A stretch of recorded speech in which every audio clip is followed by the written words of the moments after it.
Kita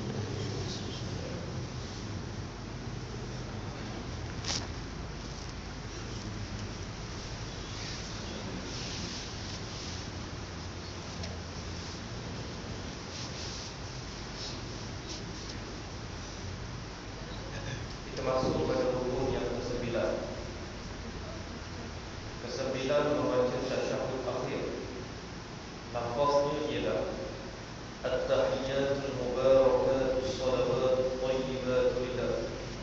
Assalamu alayka ayyuhan nabi wa rahmatullahi wa barakatuh. Assalamu alayna wa ala ibadillahis shalihin. Asyhadu an la ilaha illallah wa asyhadu anna Muhammadar Rasulullah. Lafaz tahiyat ni saja, lafaz tahiyat. Dia tak panjang. Bermula daripada at-tahiyyatul mubarakatus salawat thayyibatul lillah. Dia berakhir dengan wa asyhadu anna Muhammadar Rasulullah. Itu adalah lafaz tahiyat. Ini dikatakan rukun membaca tasyahud akhir. Tasyahud ini juga sunat dibacakan pada tasyahud awal. Maknanya tasyahud awal itu bukan rukun. Kalau kita tertinggal tasyahud awal, ia tidak menjejaskan solat kita. Sebab tasyahud awal itu hanyalah sunat abad. Dia boleh ditampal dengan sujud sahwi. Kalau kita tertinggal, maknanya lepas daripada itu boleh sujud. Adapun tasyahud akhir, dia rukun. Baik, kita berhenti dulu dekat wa asyhadu anna Muhammadar Rasulullah. Pada waktu tersebut, insya-Allah kita akan masuk pasal sunat hayat. Bagaimana kedudukan dan rupa bentuk kita pada waktu itu daripada sudut kedudukan. Baik, sekarang ni kita duduk tasyahud akhir. Tasyahud akhir seperti mana yang biasa kita lakukan, dipanggil duduk tawarruk. Duduk tawarruk, semalam kita telah bincang duduk antara dua sujud. Bila duduk di antara dua sujud, hujung jari kita berada pada aras lutut, hujung lutut kita. Jadi kalau nak tentukan benda ni, bentuk dia anggaran. Jangan pula masa tengah semayang kita pun diukur. Ini tak perlu. Kita buat anggaran saja, baru dia duduk ibadah ke hujung lutut kita. Kedudukan tangan kanan dalam keadaan kita bertawarruk pada waktu tersebut, tiga jari ini, jari kelingking hingga jari tengah ini kita genggam. Tiga. Dibiarkan duduk lepas. Kemudian hidung jari berada di sebelah jari kelingking. Menurut kitab Syekh Daud Abdullah Al-Qadhi ini, apabila kita duduk dalam keadaan tawarruk, kita sudah boleh mula genggam tiga jari ini, dibuka jari telunjuk dan diletakkan tiga jari di sebelah. Sebelah boleh dibuka. Maknanya bila kita start saja at-tahiyyatul mubarakatus salawatut thayyibatul lillah, inilah keadaan yang boleh untuk kita buat. Cuma pada waktu tersebut, kebiasaan kita melihat kita angkat jari telunjuk. Bila kita nak angkat jari telunjuk adalah ketika mana kita mengucap asyhadu an la ilaha illallah, baru kita angkat. Kedudukan dia bukan macam ni. Kedudukan dia juga bukan kita tutup. Dalam keadaan jari telunjuk kita dihadapkan ke arah kiblat. Bila illallah kita angkat, sudah illallah turun balik dalam keadaan dia masih lagi menuju ke arah kiblat. Itu adalah ketika mana kita berada dalam tasyahud. Baik. Tasyahud akhir ini rukun. Baik, macam mana kita baca selawat pula? Selawat yang ke-10 membaca selawat. Maknanya selawat ni jadi rukun lain. Selawat ditambah selepas daripada tasyahud. Lepas kita kata wa asyhadu anna Muhammadar Rasulullah, maka kita pun baca selawat ke atas Nabi. Sekurang-kurang membaca selawat ke atas Nabi sallallahu alaihi wasallam pada tasyahud akhir ialah Allahumma salli ala Muhammad. Satu. Sekurang-kurang pendek, Allahumma salli ala Muhammad adalah ucapan selawat ke atas Nabi sallallahu alaihi wasallam. Dan yang lebih akmalnya, yang lebih sempurnanya, Allahumma salli ala Muhammad wa ala ali Muhammad kama sallaita ala Ibrahim wa ala ali Ibrahim wa barik ala Muhammad wa ala ali Muhammad kama barakta ala Ibrahim wa ala ali Ibrahim fil alamin innaka Hamidum Majid. Hak ni hak yang sempurna, dipanggil selawat Ibrahimiyah. Selesai dengan innaka Hamidum Majid, itu adalah ucapan selawat yang sempurna di dalam tasyahud. Maka lengkap bacaan tasyahud beserta dengan bacaan selawat ke atas Nabi sallallahu alaihi wasallam. Bagaimana dengan orang yang baca dengan lafaz sayyidina? Setengah orang dilafazkan sayyidina. Lafaz sayyidina menurut mazhab Hanafi dan Syafi'i sunat, kerana tujuan kita bawa sayyidina tersebut untuk beritahu penghulunya dalam kalangan anbiya ini adalah Nabi Ibrahim alaihi salam dan juga Nabi Muhammad sallallahu alaihi wasallam. Jadi orang letak sayyidina boleh, tak letak sayyidina pun boleh. Jadi yang tidak ada sayyidina ni berdasarkan kepada hadis, letak sayyidina pun dia tidak menjejaskan apa-apa pun, sebab kita angkat kedudukan Nabi sebagai penghulu kepada Nabi-Nabi yang lain. Ke-11, duduk bagi tasyahud dia jadi rukun. Maksud duduk bagi tasyahud, masa nak tasyahud akhir tu kita duduk.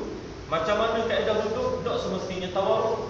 Duduk macam saya duduk sekarang ni pun sudah lengkap untuk kita menyempurnakan rukun tasyahud, iaitu duduk bagi tasyahud akhir untuk selawat ke atas Nabi dan juga untuk bagi salam yang pertama. Ini selesai situ. Sunnah tawaruk, maknanya duduk macam kita duduk tadi. Jadi itu dipanggil cara duduk untuk bertasyahud. Yang penting sekali kena duduk. Nak baca tasyahud dalam diri tak boleh, tak ada uzur kita nak berdiri. Melainkan kalau ada uzur, dia tak boleh duduk, wasir umpamanya. Kalau dia duduk, maka pada waktu tersebut merumitkan diri dia, maka itu cerita lain. Kalau sekiranya dia duduk dalam keadaan normal biasa, maka rukunnya adalah duduk bagi bertasyahud. Ke-12, memberi salam yang pertama. Sekurang-kurangnya Assalamualaikum. Sebaik-baiknya hendaklah menyebut Assalamualaikum warahmatullahi. 2 kali memberi salam, sekali ke pihak kanan dan sekali ke pihak kiri. Semasa memberi salam, hendaklah berpaling ke kanan dan ke kiri sehingga kelihatan pipinya oleh orang yang duduk di belakang. Kita nak beri salam, salam ke kanan dalam keadaan pipi sebelah kanan kita ni seolah-olah orang belakang tu boleh nampak kedudukan pipi kita. Maka bila kita kata Assalamualaikum warahmatullahi, kedudukan pipi kita ni seolah-olah orang sembahyang belakang kita ni boleh nampak. Kita balik-balik Assalamualaikum warahmatullahi, pipi belah kiri kita juga mampu dilihat oleh orang yang berada di belakang. Disunatkan niat memberi salam kepada orang yang dia berpaling kepada mereka, yang terdiri daripada malaikat dan orang-orang mukmin dari kalangan manusia dan jin. Jadi masa dia beri salam tu, niat dia pada waktu tersebut untuk orang yang duduk belakang dia, untuk orang mukmin, untuk jin yang beriman yang duduk di belakang dia. Jadi hak ni niat dia je. Jangan pula bila kita tahu hak ni, Allah sudahlah kita nak jawab salam orang lain pula hak duduk depan. Orang sah tamu kata Assalamualaikum, kita hak duduk belakang nak sibuk jawab salam ni. Bukan. Hak ni bahagian dia. Bila dia kata Assalamualaikum warahmatullahi, maka orang belakang tu dia beri salam juga, bukan untuk jawab salam depan orang ni. Ini adalah kaedah penghormatan daripada orang duduk di depan, kemudian orang duduk di belakang kepada orang yang belakang. Itu di antara ucapan salam yang perlu untuk kita teruskan. Sunat juga niat keluar dari sembahyang pada salam yang pertama. Ini sunat. Ramai orang keliru. Bila dia kata kalau kita tidak berniat nak keluar daripada sembahyang, maka sembahyang kita tu tak sah. Tak betul. Sebab niat nak keluar ni hanyalah sunat. Bila niat kita nak keluar ni, masa salam kita yang pertama. Bila kita kata sahaja assalam, masa tu dah niat untuk kita keluar daripada sembahyang kita. Jadi hanya sekadar niat, sekadar sunat untuk dibuat.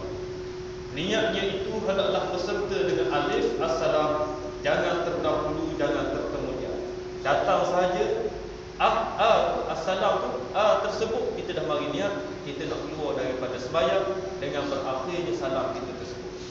Jadi itu di antara perkara yang boleh untuk kita ambil maklumat. Ke-13, tertib seperti apa yang tersebut dalam kandungan sebelum ini, iaitu disertakan niat dengan takbiratul ihram, disertakan kedua-dua itu dengan qiyam dan Fatihah, manakala tasyahud, selawat dan salam disertakan dengan duduk tasyahud. Bagi yang lain daripada ini, maka tertibnya seperti yang tersebut di atas. Maknanya, niat dalam takbiratul ihram, Allahu Akbar, sekali dengan niat. Kemudian disertakan kedua-dua itu, niat dan takbiratul ihram itu dalam keadaan qiyam, maknanya duduk dalam keadaan qiyam. Kemudian disertakan juga dengan Fatihah. Masa qiyam tu baca pula Fatihah. Masa kita sedang berdiri, tasyahud, selawat dan salam masa kita duduk tasyahud. Hak lain tu tertib dia macam biasa. Lepas qiyam kita rokok, lepas rokok kita i'tidal. Kemudian nak ada tamakninah. Lepas daripada tu kita sujud. Sujud yang pertama kita bangkit semula, duduk antara dua sujud. Lepas daripada tu kita duduk semula, sujud balik kali kedua. Itu adalah tertib. Tak boleh kita nak sujud dulu. Kok mana pun kita nak sujud, lepas sujud baru nak rokok. Itu tak boleh. Sebab itu tidak dipanggil tertib di dalam melakukan rukun-rukun yang telah disenaraikan ini. Jadi dengan 13 rukun sembahyang ini, lengkaplah maklumat kita berhubung dengan rukun-rukun solat yang telah pun diperkenalkan oleh al-Imam, oleh mazhab Syafi'i. Mudah-mudahan kita dapat bimbingan dan kemudahan, insya-Allah. Saya rasa setakat ini saja. Kalau ada soalan, banyak silakan. Ustaz, kalau kita dah habis ni tak satu muka macam mana? Apakah bawah ke macam mana yang terbaik? Kedudukan sapu muka. Esok saya nak sempurnakan sunat hayat dan amal. Jadi insya-Allah kita esok lah sekali dulu.